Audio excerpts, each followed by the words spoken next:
Y entonces, resulta que necesito hacerme la siguiente pregunta. Quiero generalizar ahora qué significa la derivada de un vector sobre una superficie. Porque yo sé que es la derivada de un vector en un plano, ¿verdad? Otra vez esto es cálculo en varias variables. Yo sé que es la derivada de un vector en un plano, pero yo quiero saber qué es la derivada de un vector en una superficie, ¿ok? Pero si recuerdan, ¿cuál es la esencia de la derivada? Pues tómate un vector, ¿verdad?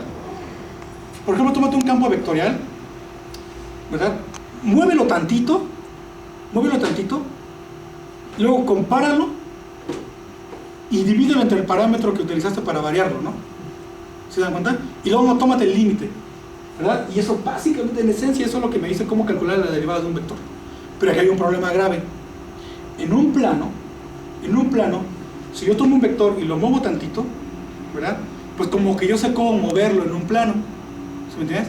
Pero si yo muevo un vector en una superficie, mover un vector en una superficie ya no es lo mismo que mover no es lo mismo mover un vector en una superficie que mover un vector en un plano.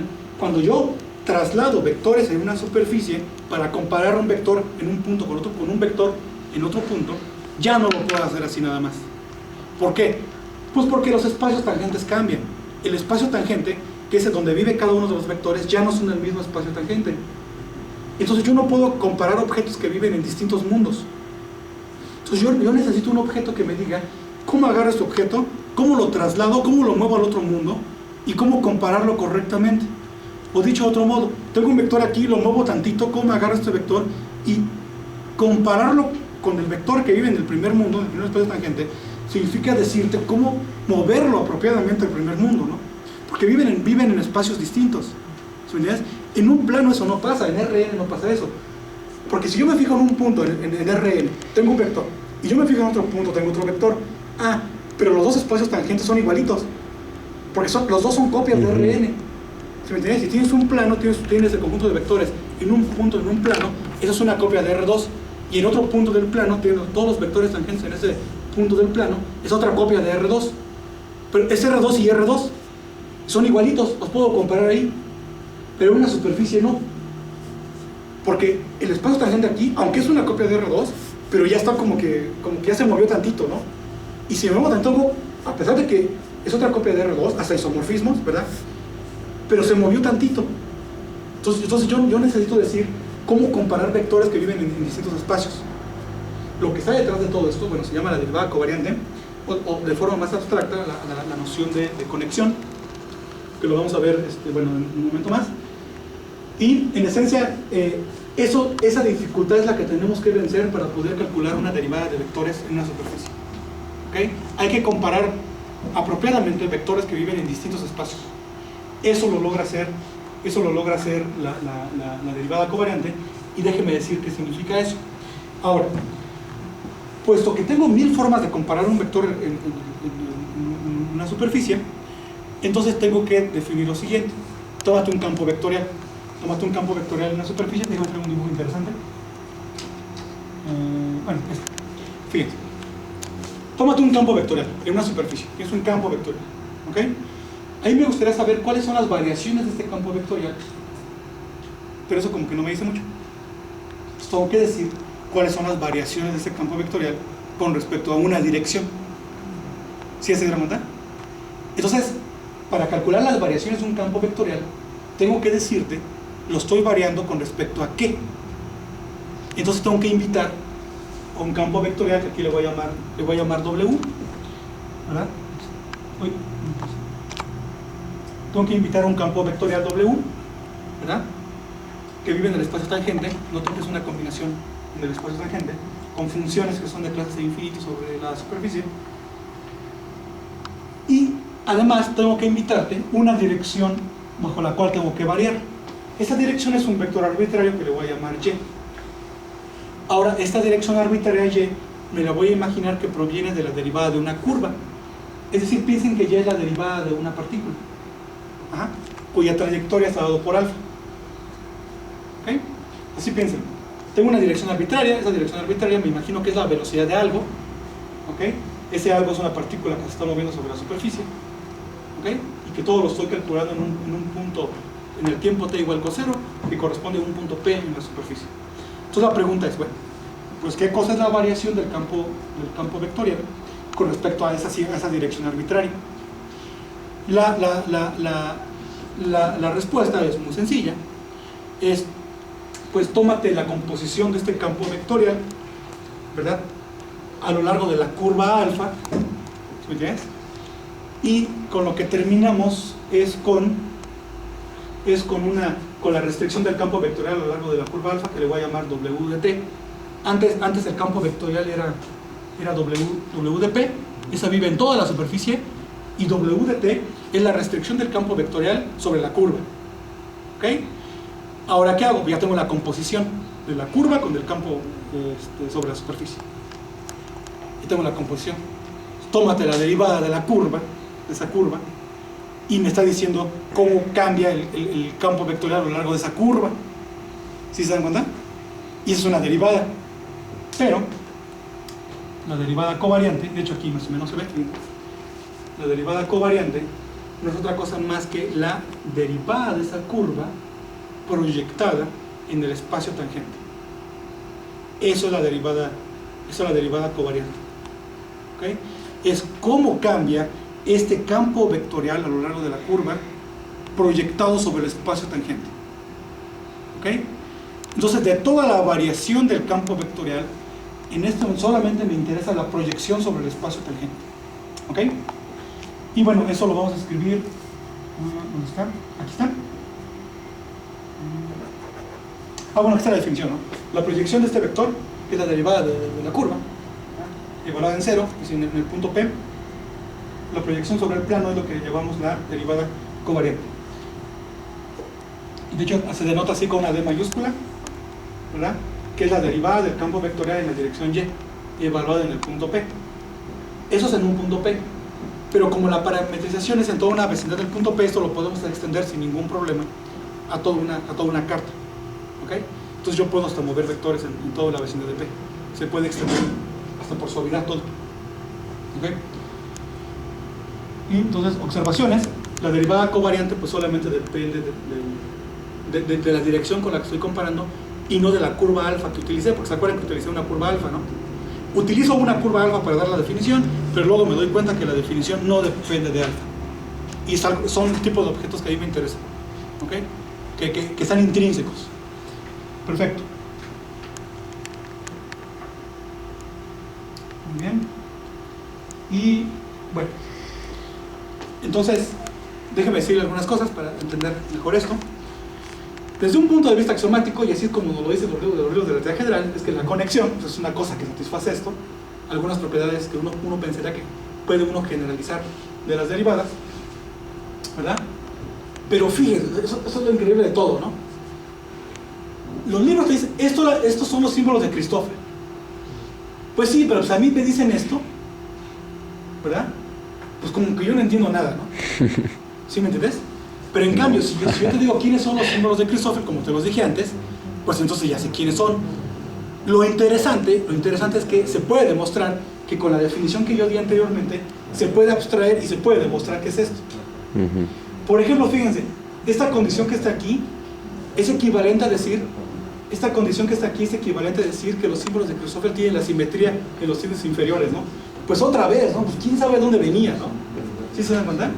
Y esta otra condición que está acá me dice que todo lo que estoy haciendo es compatible con la métrica del espacio de fondo. ¿Ok? Esto que está aquí. Y luego otra cosa increíble. ¿Se acuerdan que había un sistema de ecuaciones lineales que determinaba los símbolos de Christoffel? Pues se puede demostrar que se pueden escribir así. ¿Sí lo ven? Pues con eso sea pantalla 1, ¿no? Entonces, con estas fórmulas sea pantalla 1, pero pues no entiende uno nada, ¿no? ¿Entiendes? Entonces, es por eso que es interesante este enfoque, ¿no? Entonces, pues sí, ¿no? Fíjense que son los símbolos de Christoffel y todo, ¿no? Pero esta imagen, ¿no? Fíjense. Si yo resuelvo esos sistemas de ecuaciones lineales, ajá, sí, increíble, ¿no? Y sí, se ve hermosísimo, ¿no? Si yo resuelvo los sistemas de ecuaciones lineales, se ve así. Y claro, pues a la gente le gusta escribirlo así, ¿no? ¿Sí me entiendes? Aunque todos piensen en el otro, ¿no? Pero pues yo lo escribo así, ¿no? No suelen enojar los físicos, pero sin esto Albert Einstein hubiera sido el Julio Verne del siglo XX, ¿no? Algo así, ¿no? Está medio... Sí, ¿no? Sí, está medio... Sí, la verdad es que sí. digamos que sí requiere fumar un poco, ¿no? A la buena. Sí. Pero bueno, déjame decir otro comentario para que quede más claro quién es la derivada covariante. Miren,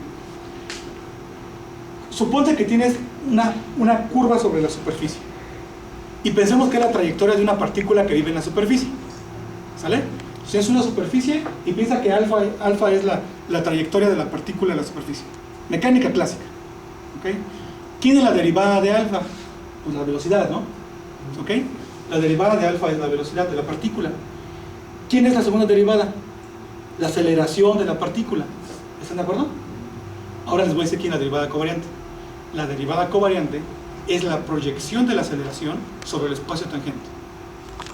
Es decir, que la derivada covariante es la aceleración de la partícula vista desde la superficie. ¿Ya se dieron cuenta? Y ahora es el momento donde desnudo la superficie del espacio de fondo y me quedo solamente con la superficie, y eso solamente depende de la superficie y no de que esté metido en el espacio de fondo, porque todo lo proyecta al espacio tangente. ¿Ya se dieron cuenta? Esta palabra son de mis favoritas, heurísticamente. Ayuda a entender muy bien qué es la derivada covariante. Es la aceleración de la partícula vista desde la superficie. Es increíble, ¿no? ¿Ok? Entonces, bueno, eso es lo que les comentaba. Esta cantidad pues me ayuda a comparar vectores en un punto con respecto a otro punto. Se llama el transporte paralelo. Y de hecho, entonces, básicamente lo que vamos a hacer es generalizar la idea que tenemos de transporte en un plano. En un plano no hay ningún problema, ¿no? Como ya vimos, ¿no? Porque fíjate, suponte que quieres comparar este vector en este punto con un vector en este punto. Bueno, pues todo lo que tienes que hacer es pues, compararlo así, con una resta, porque los espacios tangentes son igualitos, ¿verdad? Significa que cuando yo tome este vector y lo arrastre de manera paralela sobre esta curva, pues se va a ver así, ¿no? ¿Sí lo ven? Lo voy arrastrando paralelamente, ¿ok? Esto que está aquí lo hace la derivada covariante. Ahora, fíjense, ¿por qué? Pensemos en esa idea heurística que yo dije. ¿Qué significa, por ejemplo, que un vector sea paralelo? Que un vector sea paralelo, pues que nunca cambie, ¿no? ¿Pero qué significa que nunca cambie? Pues que sea constante. ¿Pero entonces qué significa que sea constante? Pues que su velocidad sea constante. Entonces, ¿qué significa? Pues que nunca cambia de ángulo, nunca cambia de magnitud. Pero entonces, ¿qué implicaría sobre su aceleración? ¿Qué es cuánto? Cero. Pues cero, ¿verdad? Entonces, definición, decimos que un vector, un campo vectorial es paralelo si su derivada covariante es cero. Cero. La aceleración vale cero. Y eso es increíble, porque, como sabemos, la aceleración pues, tiene que ver con dinámica. Y como vamos a ver en la teoría general, eso nos lo va a explicar muy bien Francisco, pues eso es fundamental para el entendimiento de las ecuaciones de campo de Einstein y para entender también la idea de geodésica, ¿no? Y cuál es el papel que juegan las geodésicas en la relatividad general. Entonces decimos que W y B son vectores paralelos si a lo largo de la curva pues, no cambian, ¿ok? Por ejemplo, fíjense, aquí tengo B y tengo W, y a lo largo de la curva yo digo que son paralelos. ¿Qué significa? Pues que nunca cambian, ¿no? Y que en particular las magnitudes de ellos es constante y que el ángulo entre ellos es constante, ¿no? Eso es lo que ya sabemos.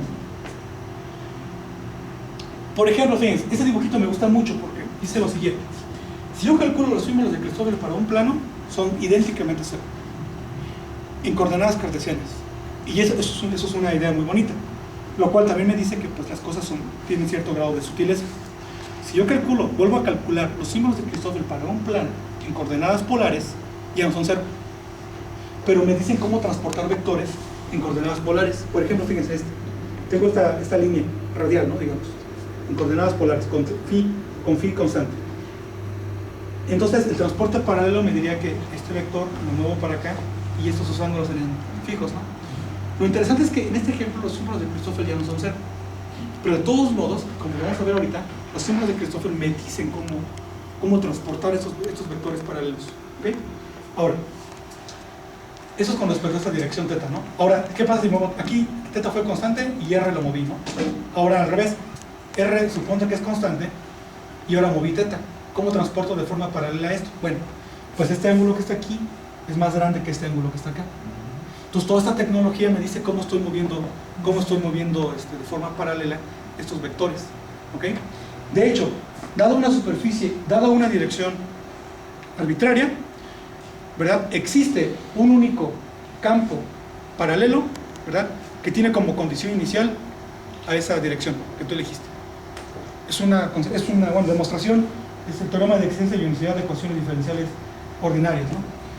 Entonces, lo cual significa que siempre puedo hacer transporte paralelo, al menos localmente, ¿no? Ahora, el problema es cuando transporto este concepto, ¿verdad? Valga la redundancia, de transporte paralelo a curvas, a superficies, porque ya no es intuitivo. Sobre un plano es obvio cómo transporto paralelamente, pero para superficies ya no es obvio. En una esfera, por ejemplo, miren, en una esfera, este campo de vectores tangentes, ¿verdad? Al círculo mayor de la esfera, eso es el transporte paralelo. Ya no es intuitivo. ¿Sí se dan cuenta? Esto ya no es intuitivo. Uno pensaría, por ejemplo, que este vector lo traslado aún así, ¿no? Así. Pero no. Sobre la superficie arbitraria, digamos, algo que ya no es un plano, el transporte paralelo ya no es algo intuitivo. Y se ve así. Eso es lo que necesita la relatividad general. ¿Ok? Esta idea. O sea, el transporte paralelo ya no es intuitivo. Y este es un ejemplo de un vector que fue transportado paralelamente a lo largo de un círculo mayor en una esfera. Y se calcula, ¿no? Se calcula. Ahora, lo que les comentaba, miren, si tú eliges una dirección aquí arbitraria, ¿verdad? Se puede demostrar que existe un campo vectorial paralelo sobre la superficie. Otra vez, como les comento, y claro, que tiene como condición inicial este vectorcito que está aquí, ¿no? Porque tú elegiste inicialmente. Es una consecuencia del teorema de existencia y unicidad de ecuaciones diferenciales ordinarias. Otro ejemplo interesante, fíjense. Otra vez tómate la esfera. Y tengo dos ejemplos. Déjame explicar fíjense. Tómate una esfera, tómate este circulito que está aquí, y tómate este vector. No sé si se alcanza a apreciar. Tómate este vector, y quiero saber qué significa que lo transporte paralelamente. ¿Ok? Entonces recuerden que esto ya no coincide mucho con la intuición, ¿no? Entonces, pero hay un truco para explicarlo. Ponte un cono, cubre la esfera con un cono, y que aquí lo atraviese de manera que este lado del cono atraviese tangente, bueno, que cruce tangente a la esfera en este lado. ¿Ok? Ahora, este vectorcito que está aquí lo traslado acá. ¿Ok? Ahora, si yo lo traslado paralelamente, este traslado que está aquí se puede demostrar.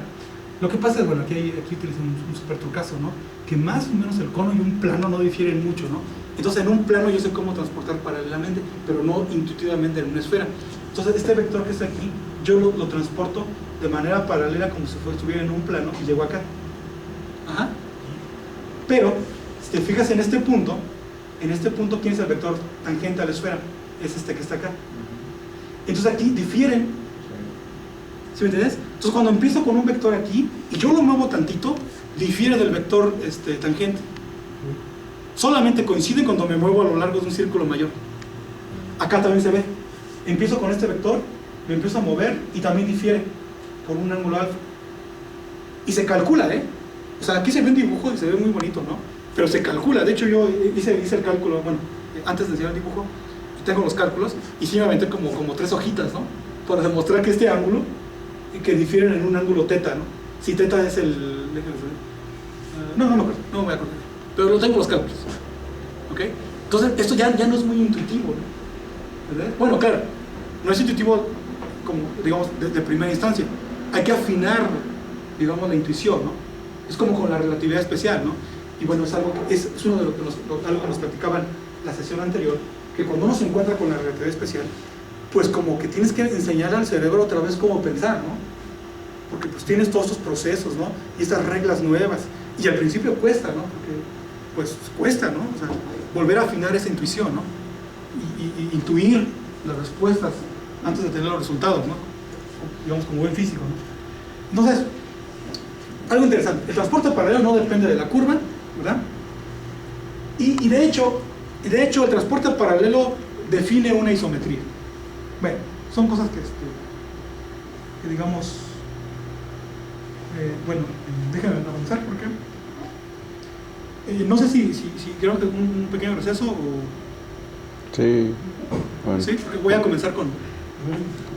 ¿Sí? ¿Sí? Ok.